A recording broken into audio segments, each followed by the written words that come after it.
Le Saïf Yudbet traite d'un point qu'on a déjà abordé au tout début du Siman, dans le premier Saïf. Il s'agit de la possibilité de sortir un couteau qui aurait été planté dans un mur avant Shabbat.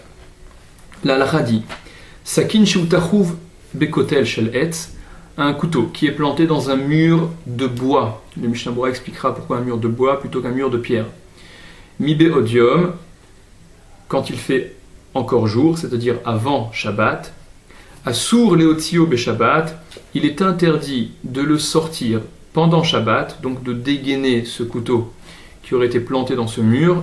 Kevan sheudavar mechoubar, puisque c'est quelque chose, ce mur est mechoubar, est attaché au sol, qu'il a un statut d'immobilier.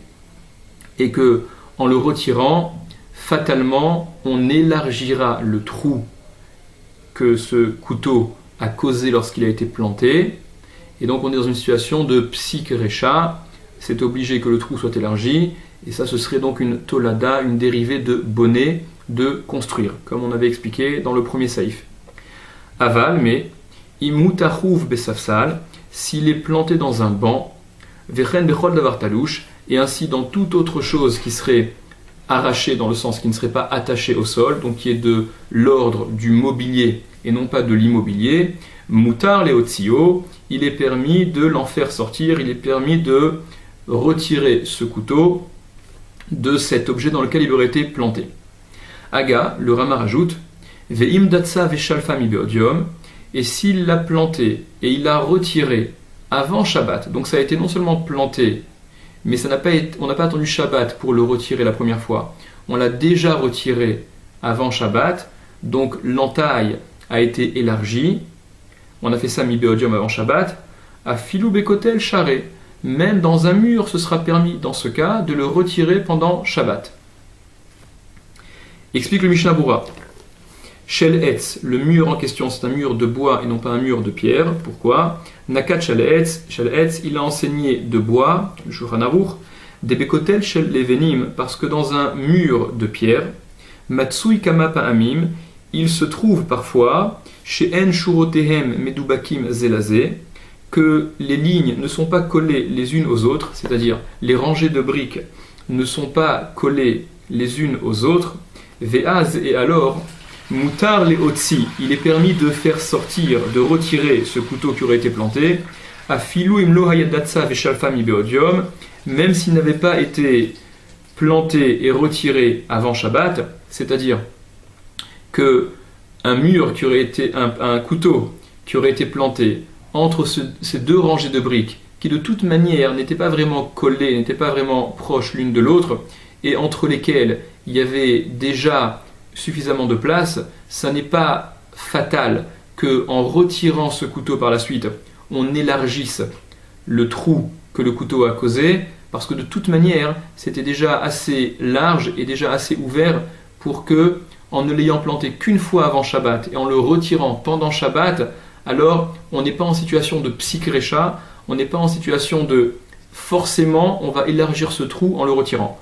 Alors que dans un mur en bois, bien évidemment, on crée cette entaille en ayant planté le couteau avant Shabbat, et puisque l'entaille est extrêmement serrée autour de la lame, en retirant par la suite le couteau pendant Shabbat, on va forcément élargir cette entaille, et là nous sommes en situation de psikrecha, forcé d'élargir l'entaille, et donc c'est une tolada, c'est une dérivée de bonnet de construire. Assour leotzio, donc il est interdit de le sortir, ce couteau qui aurait été planté pour la première fois avant Shabbat, il est interdit de le retirer pour la première fois pendant Shabbat. De alide otsaato, parce qu'en le retirant, kevan sheaya mitrila takua ktsat bechozek, puisqu'il était au départ planté ktsat bechozek, un peu avec force, c'est-à-dire qu'il était planté un minimum avec force. Efchar, il est impossible, chez loitrachev asedek, que ne s'élargisse la fente, il est impossible que la fente ne s'élargisse pas. Sham, là-bas, veasiat nekev kolshu bekotel, et le fait de faire un trou, quel qu'il soit, quelle que soit la mesure de ce trou, dans un mur, mechoubar attaché au sol, de l'ordre de l'immobilier, yeshbo mishum kodear, il y a le problème de kodear, kodear c'est perforer, c'est faire un trou, et il n'y a pas de mesure qui est donnée à cet interdit de kodear, comme la Mishnah le rapporte dans Shabbat. Dafkouf bet amud bet. Dehu tolada des bonnets, et c'est donc une tolada, une dérivée de bonnet de construire. Ve'af de en mitkaven lazé, et bien qu'il n'ait pas la kavana de cela, son intention n'est absolument pas d'élargir cette fente. Kimat psik rechahu, c'est presque un psik recha, c'est quasiment certain que la fente s'élargisse. Ve'ayen le'el be'seif katan yudalef be'mishnah Bura, et regarde plus haut dans le seif katan yudalef dans le Mishnah Bura, c'est ce que Mishnah Bura a expliqué dans le seif alef au tout début du siman. Mashekatavnuda tacharonim bazé, ce que nous avons écrit au sujet des différentes opinions des acharonim en cela, quand le Mishnah Bura a apporté donc les opinions de Psik Recha dans un Derabanan, Loni Chale, ceux qui permettent, ceux qui interdisent, se référer à ce qu'on a donc expliqué au début du siman. Charé, c'est permis,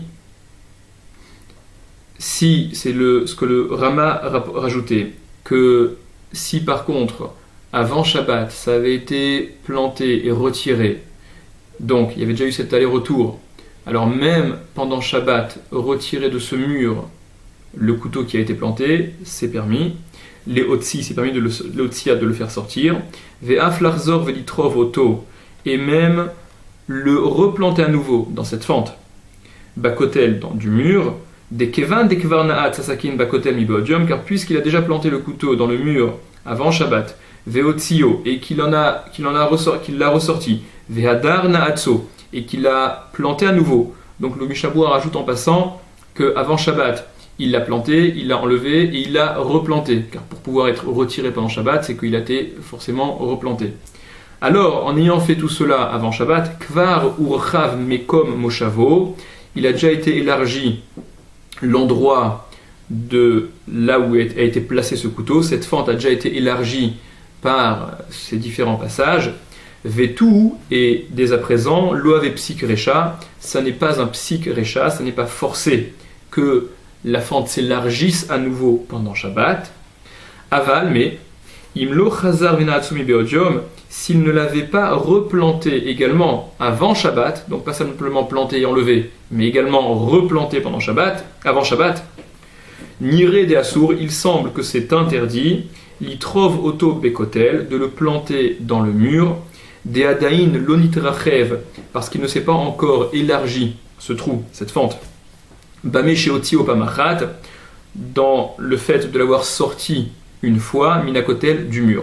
Donc c'est la précision que le Mishnah Bura a rapportée, qui l'explique comme étant finalement un problème de réalité. Si ça a été planté, enlevé et replanté avant Shabbat, ça exclut le psik recha, mais si ça n'a pas été à ce point, s'il n'y a pas eu au moins ces trois opérations, planter, enlever et replanter, alors on est encore concerné par le presque psik recha. Le Biur Halacha relève que ce que le Shulchan Aruch a écrit quant à la possibilité de retirer un couteau qui aurait été planté avant Shabbat dans un keli, du mobilier, le Shulchan Aruch parlait d'un safsal, d'un banc, ainsi que de toute chose qui n'est pas rattachée au sol. Le Biur Halacha relève que ça, toute chose donc de l'ordre du mobilier, ça inclurait également une chavit, une cruche, qui n'a pas une contenance de 40 CA, comme on avait rapporté également au début du Siman. Et ça, le Rama, dans le Darkei Moshe, donc sur le Beth Yosef, contestait que cette possibilité existe également pour une cruche, parce que pour la cruche, la fente qui serait élargie en retirant ce couteau, elle est plus problématique que dans un objet en général, du fait que cette fente puisse faire office d'ouverture, de passage qui permettrait à la boisson qui est à l'intérieur de s'écouler.